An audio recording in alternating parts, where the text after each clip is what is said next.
우리 언론의 보도 동향 살펴보는 미디어 포커스입니다. 민주언론시민연합의 김원경 사무처장, 어서 오세요. 안녕하세요. 오늘은 어떤 주제 살펴볼까요? 예, 오늘은 그 서지현 검사의 성추행 경험 폭로, 이것과 더불어서 성폭력 보도의 문제점을 한꺼번에 쭉 얘기해 보려고 합니다. 네네.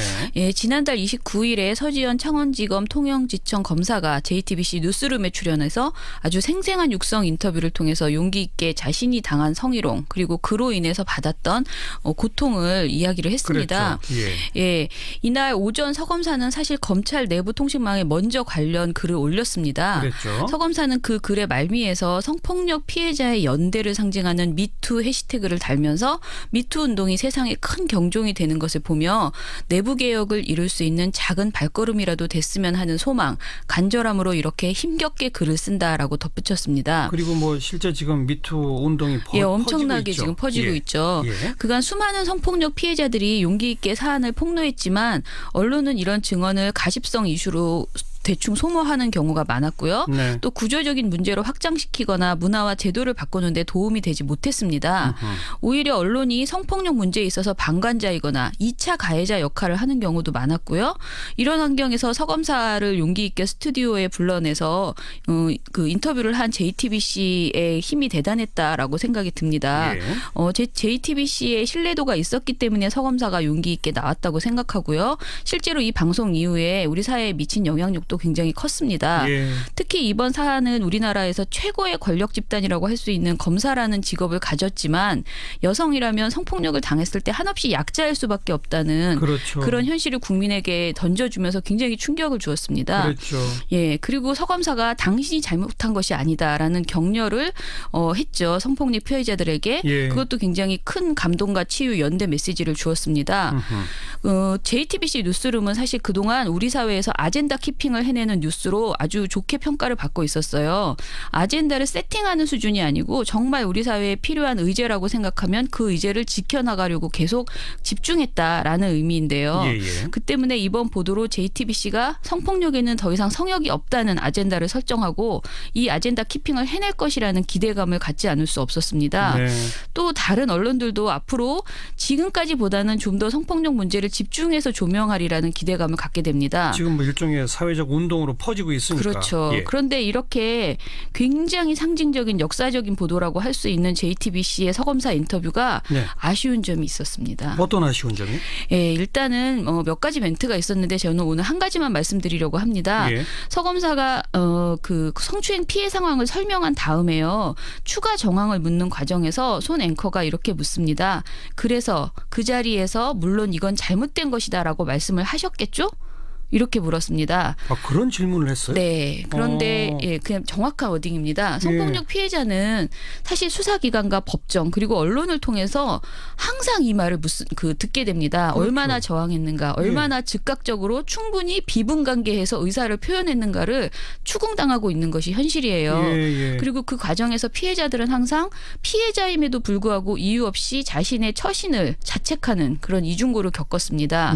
피해자가 당시 가해자의 행위에 적절히 대응했는지 여부는 성폭력 사건 그 자체의 본질과 무관한 것입니다. 당연하죠. 그래서 서 검사가 인터뷰에서도 거듭 말합니다. 범죄 피해자나 성폭력 피해자는 절대 그 피해를 입은 본인의 잘못이 아닙니다라고 2번이나 이야기를 했어요. 그러면 저항할 수 없고 이거 잘못된 겁니다라고 말할 수 없고 그런 상황에서 당하는 게 얼마나 많습니까? 그리고 즉각적으로 항의하지도 못하는 것이 대부분이에요. 그러니까요. 그런데 이런 발언을 함으로써 그 앵커가 굉장히 그 시종일관 조심스러운 태도를 취했음에도 불구하고 저는 부주의한 질문을 했다. 부주의한 표현이었다. 이렇게 생각이 들었습니다. 게다가 이제 손 앵커가 굉장히 우리나라 정말 최고의 앵커시잖아요. 그러다 보니까 이게 원래 당연히 물론이라는 말이 들어갔잖아요. 그러니까 원래 당연히 성폭력 피해자는 피해를 입은 순간에 가해자에게 당연히 분명히 의사표현을 해야 하는 것이다라고 손 앵커는 생각하고 있는 것 것 아닌가라는 그런 메시지를 줄 수가 있는 그런 그렇죠. 걱정되는 멘트였습니다. 그래서 JTBC와 손석희 앵커의 사회적 영향력과 신뢰도를 감안하면 매우 아쉬운 그런 부분이었습니다. 꼭 지적될 문제네요. 네. 또 아쉬운 보도가 있나요? 사실은 저는 이 아쉬운 점을 이야기하는 게 굉장히 늘 걱정되는 게요. 늘 좋은 의도를 가지고 잘 보도하려고 하는 보도에 대해서는 저는 되도록이면 칭찬을 하고 싶어요. 왜냐하면 그런 것들까지 아쉬움을 계속 지적을 하면 오히려 아예 이 이슈 자체를 피해버리는 그런 효과가 있거든요. 그래서 사실은 JTBC 보도도 제가 굉장히 아까 그 발언도 지적을 안 할까 고민을 많이 했었거든요. 네네. SBS 보도도 마찬가지입니다. SBS요? 네, SBS도 30일에 비슷한 일을 겪었다는 전직 여검사의 추가 증언을 단독 보도했습니다. 그런데 이 보도에서 앵커가 그 마지막 멘트로 뭐라고 하냐면요. 아무래도 검찰 내부의 문제를 밝히기 위해서는 용기 있는 제보가 더 있었으면 좋겠네요. 이렇게 말을 합니다. 어허. 그런데 사실은 이 말은 너무 언론으로서 저는 무례하다라는 느낌이 들었던 거예요. 왜냐하면 검찰 내부의 성폭력 문제가 공론화되지 않았던 이유가 피해자의 적극적인 제보가 없었기 때문은 아닙니다. 그것만은 아니죠. 네, 그동안 많은 사람들이 여러 가지 성폭력 관련된 제보를 했고요.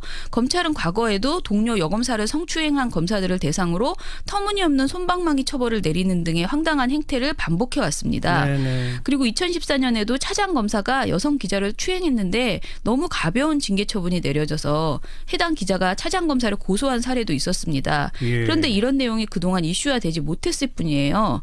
그런데 용기 있는 제보를 요구하기 전에 언론 스스로 우리가 그동안 너무 성폭력 문제, 특히 검찰 내 성폭력 이런 권력 집단의 그 성폭력 문제는 좀 더 외면해 왔던 것은 아닌가 이런 점을 반성하고 성찰하는 것이 앞서야지. 언론의 자성이 먼저다. 네. 근데 용기 있는 제보가 더 있었으면 좋겠네요. 이렇게 가볍게 이렇게 하는 게 굉장히 아쉽다라는 생각이 들었습니다. 근데 오늘 이런 사회적 분위기가 된 마당에 그동안 우리 언론의 성폭력 보도의 근본적인 문제점 이걸 짚어보시겠다고 했잖아요. 뭐 어떤 문제들이 있었습니까? 그동안 아까 말씀드린 것처럼 우리 언론은 성폭력에 있어서만큼은 차라리 보도하지 않는 게 더 좋겠다라는 생각이 드는 보도가 아주 많았습니다. 민원연이 지적한 보고서에서는 정말 며칠에 한 번씩 성폭력 사건 관련해서 부주의한 문제점들이 많이 지적이 되어 왔어요. 어느 정도길래 아예 안 하는 게 낫다는 생각까지 하시게 됩니까? 한번 예를 들어볼게요. 일례로 경찰이 중등 여학생을 성폭행한 사건을 다룬 MBN 저녁 종합 뉴스에서 보도했던 게 있어요. 중학생 성폭력 2016년 5월 28일 보도인데요. 이 보도에서는 앵커와 기자, 현직 경찰의 인터뷰를 통해서 3번이나 보도 속에서 가해자의 일방적 주장인 합의에 의한 관계라는 표현이 사용됩니다. 이 기사의 인터넷판 제목은요. 대놓고 성폭력 때 사귀는 사이, 현직 순경 대기 발령이라는 제목이었습니다. 이처럼 저 피해자가 중학생이라면서요? 네네. 중학생이에요.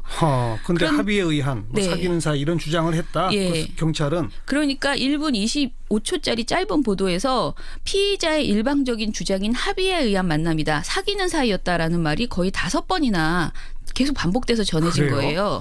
보도 영상은 더 황당했는데요. 가해자와 피해자가 데이트하듯이 모텔로 들어가는 재현을 한 사파를 그렸고요. 사파로? 네. 그리고 모텔이라는 글자가 선명한 베개를 보여주고 그다음에 경찰복을 입은 남성이 침대에 누운 여성을 덮치려는 사파를 그렸는데 특히 이 사파는 경찰의 손이 여성의 그 치마 속으로 들어가 있는 그런 사파였습니다. 그리고 또 두 남녀가 다정하게 허리를 껴안고 유흥가를 걷는 사파를 보여줍니다. 그리고 이 보도는 미성년자 성폭행의 상황을 너무나 구체적으로 그 묘사한 수준을 넘어서 사귀는 사이였다는 피의자 주장을 계속 사파로 재현해서 보여주고 있는 그런 식이네요. 이런 식이었습니다. 그래서 결과적으로 이 보도를 보면 피해자가 굉장히 성적 행위의 대상으로 인식되는 그런 보도 구성이었어요. 누가 봐도 일부러 선정적으로 그린 사파라고밖에 안 보이는데요. 그렇죠. 그런데 이 보도는 민원연이 방송통신심의위원회에 민원으로 제출을 했지만 그랬어요. 심의의 상정조차 되지 않았습니다. 그건 또 왜요? 기각이 됐는데요. 방송통신심의위원회에서 내놓은 답변이 이렇습니다. 범죄 장면에 대한 구체적 묘사가 없었던 점. 해당 사파 및 자료 화면의 내용이 사회 통념상 문제가 될 정도로 자극적이거나 선정적이라고 보기는 어려움. 이게 기각 결정이었고요. 그래요? 심지어 범죄를 예방하고 경각심을 고취하고자 하는 해당 방송의 공익적 취지가 인정된다는 칭찬의 멘트까지 저희에게 보내온 그 기각 사유에 들어있었습니다. 그런데 저희는 정말 여러 명에게 이것을 보여줬는데 네. 아니다. 이거는 너무 피해자를 모욕하는 그림이었고 그리고 굉장히 가해자를 감싸주는 것이었는데 왜 방통심의가 이거를 기각까지 했나. 참. 굉장히 이해할 수 없는 결정이었습니다. 2016년의 일이었다 이거죠. 네네. 그리고 또 하나 있습니다. 또 MBN인데요. 예. MBN 저녁종합뉴스에서 고교생 22명이 여중생 성폭행이라는 2016년 6월 28일 보도가 있었습니다. 아주 그 끔찍했던 사건이 있습니다. 네네. 예. 이 보도를 또 사파를 그렸어요. 그런데 사파가 여학생 2명이 야산에서 누워 있고요. 그 주변에 남학생 22명이 그림으로 그려져 있습니다. 예. 한 화면 안에 22명의 남자들이 서 있고 2명의 여자가 누워 있고 예. 그리고 심지어 이를 카메라 앵글이 이렇게 움직이면서 한 남학생을 집중적으로 보여주는데 그 남학생은 여학생 앞에 서서 자신의 바지 지퍼를 올리는 듯한 그런 뒷모습으로 그려져 있습니다. 예. 굉장히 충격적인 장면이었어요. 무서워요. 이 그림을 보면. 예. 그런데 MBN은 이 사파가 마음에 들었었는지 다음 날인 29일에 MBN 뉴스파이터에서도 사용을 했습니다. 네. 그림으로 이렇게 성폭행을 재현하는 것은요. 피해자에 대한 모욕을 주는 것이나 다름없는 행태입니다. 이런 성폭행 묘사 사파가 없어도 우리는 충분히 사건의 경각심을 고취시킬 수 있습니다. 그리고 MBN의 사파는 구체적인 성폭행 묘사로 시청자의 관음을 자극한 수준이다. 라고 그렇죠. 그렇게 보였습니다. 예. 그리고 특히 피해자가 이 사파를 보고 감당해야 할 정신적 충격을 생각한다면 저는 방송사에게 손해배상을 청구해야 될 수준이라고 생각을 했어요. 네. 그런데도 방통심의가 이 사파에 대해서 상정은 했습니다. 그런데 예. 문제없음 결정을 내렸고요. 이것도 문제없음? 네네. 이것 이외에도 그러니까 2016년에 저희가 양성평등 침해와 성폭력에 대한 부적절한 보도를 매우 여러 번 방심위에 넣었지만 네. 거의 시종일관 솜방망이 문제없음 또는 기각으로 일관했습니다. 방송통신심의위원회가 이 성폭행 관련 보도에는 너무나 관대하군요. 네네, 관대했어요 그동안. 그리고 이제 종편 시사 토크쇼에 가면요, 성범죄가 더 흥미롭게 전달이 됩니다. 굉장히 이제 자극적으로 전달이 되는데요. 어떻게요?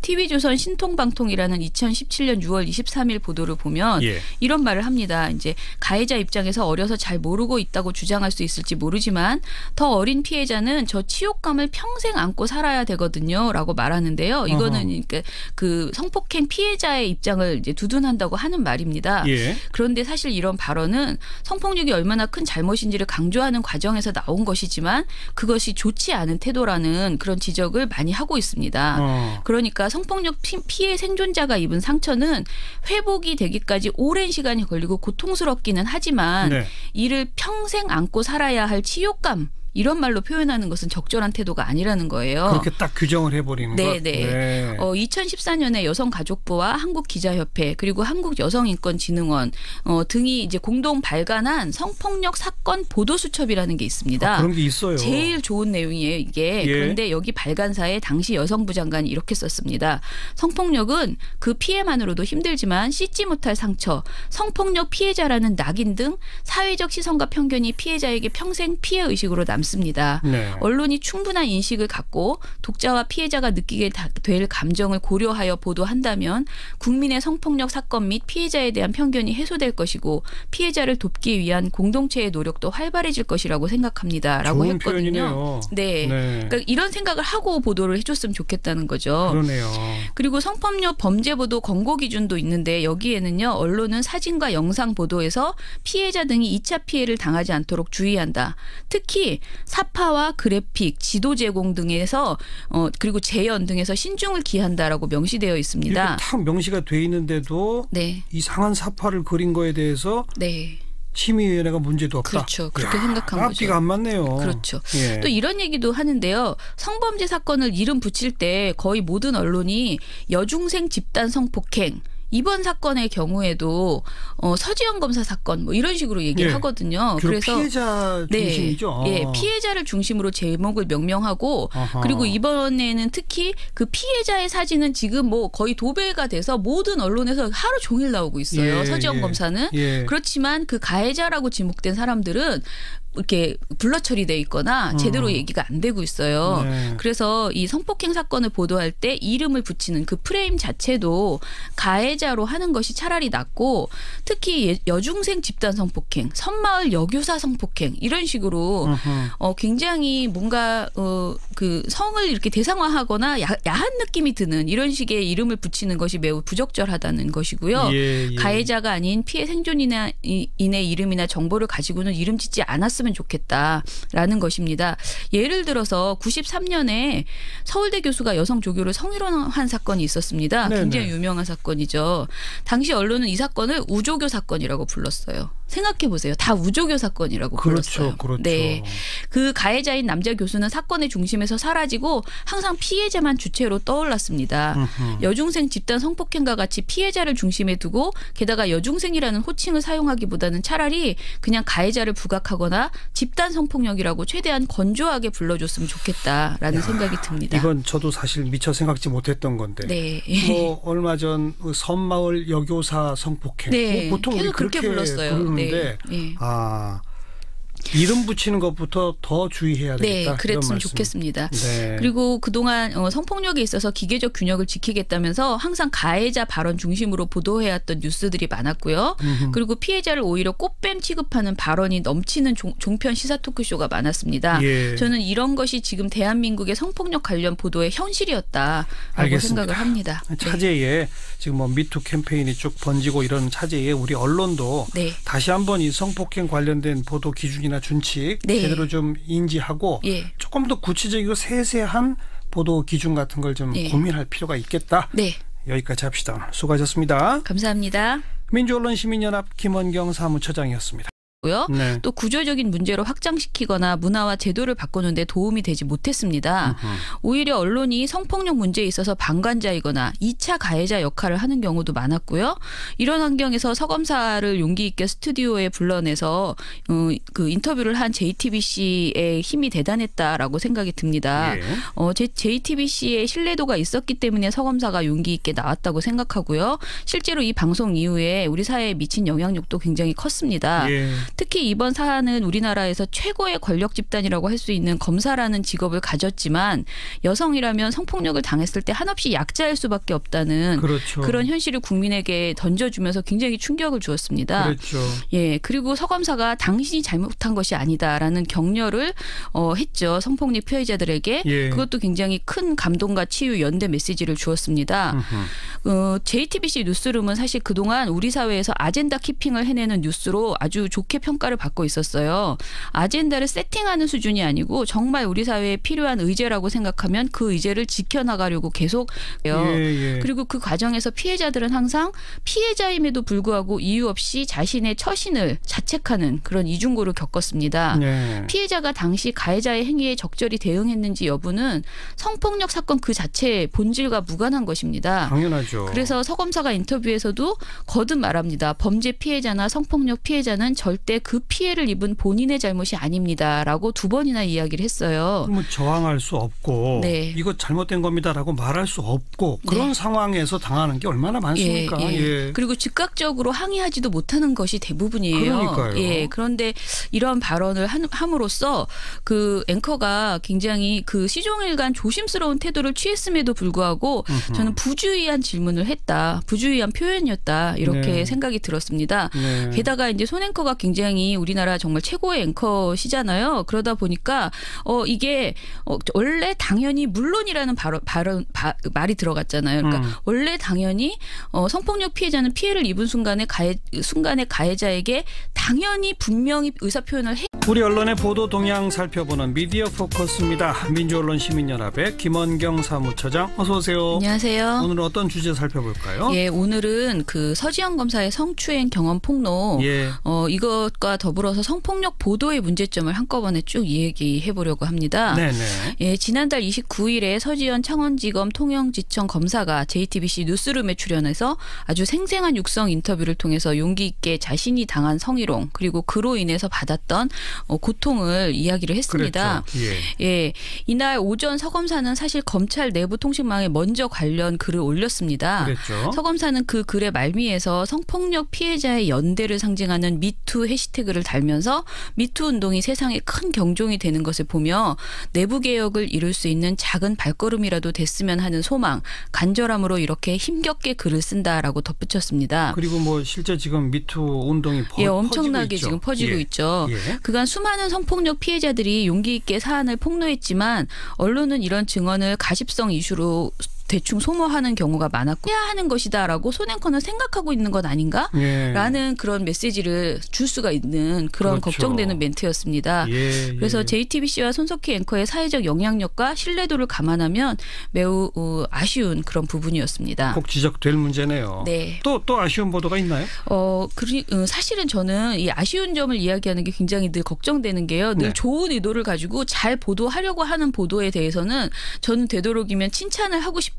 왜냐하면 그런 것들까지 아쉬움을 계속 지적을 하면 오히려 아예 이 이슈 자체를 피해버리는 그런 효과가 있거든요. 그래서 사실은 JTBC 보도도 제가 굉장히 아까 그 발언도 지적을 안 할까 고민을 많이 했었거든요. 네네. SBS 보도도 마찬가지입니다. SBS요? 네. SBS도 30일에 비슷한 일을 겪었다는 전직 여검사의 추가 증언을 단독 보도했습니다. 그런데 이 보도에서 앵커가 그 마지막 멘트로 뭐라고 하냐면요. 아무래도 검찰 내부의 문제를 밝히기 위해서는 용기 있는 제보가 더 있었으면 좋겠네요.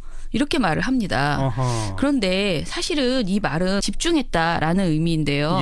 그 때문에 이번 보도로 JTBC가 성폭력에는 더 이상 성역이 없다는 아젠다를 설정하고 이 아젠다 키핑을 해낼 것이라는 기대감을 갖지 않을 수 없었습니다. 또 다른 언론들도 앞으로 지금까지보다는 좀 더 성폭력 문제를 집중해서 조명하리라는 기대감을 갖게 됩니다. 지금 뭐 일종의 사회적 운동으로 퍼지고 있으니까. 그렇죠. 그런데 이렇게 굉장히 상징적인 역사적인 보도라고 할 수 있는 JTBC의 서검사 인터뷰가 아쉬운 점이 있었습니다. 어떤 아쉬운 점이? 일단은 몇 가지 멘트가 있었는데 저는 오늘 한 가지만 말씀드리려고 합니다.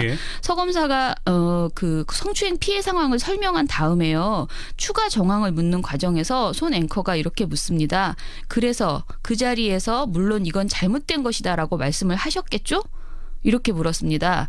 그런 질문을 했어요? 네. 그런데 그냥 정확한 워딩입니다. 성폭력 피해자는 사실 수사기관과 법정 그리고 언론을 통해서 항상 이 말을 듣게 됩니다. 그렇죠. 얼마나 저항했는가, 얼마나 즉각적으로 충분히 비분관계해서 의사를 표현했는가를 추궁당하고 있는 것이 현실이에요.